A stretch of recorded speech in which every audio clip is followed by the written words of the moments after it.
Mr. Grandis, same question. What out-of-the-box incentives would you propose to attract new business to the city, and what industry should the economic development team pursue to bring into the city?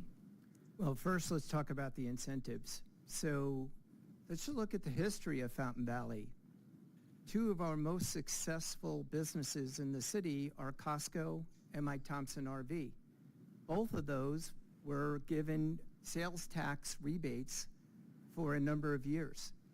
That's a great incentive. We need the revenue in our city. We need revenue-generating businesses in our city.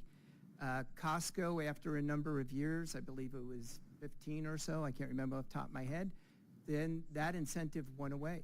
Mike Thompson, one of our top sales tax providers, just recently, their incentive for their additional sales tax went away, and we're getting all of that sales tax now.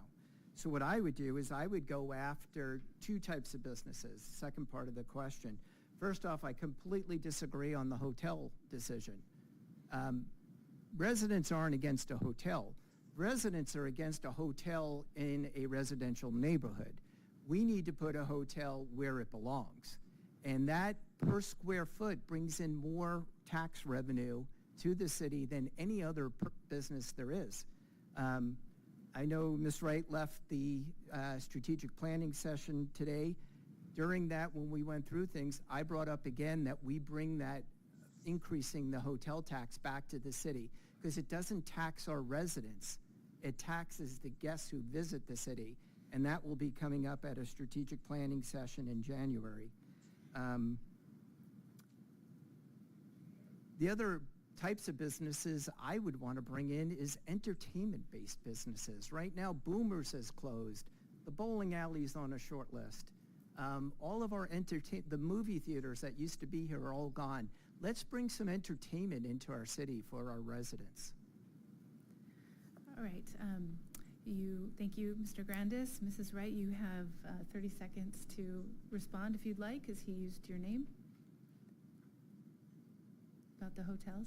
Well, it doesn't really matter that I left and returned, because I was told what I missed. So yeah, I heard about the tot tax coming back, and they voted it down twice in the last couple of years to keep it from going onto the ballot. So it seems disingenuous to try and say, oh, we're going to bring it back. I think if the council wanted to do something about it, they would have had it on this ballot that we're all getting in our mailbox now. Thank you. Thank you. All right, we are at our fifth question, so I will let you know the order.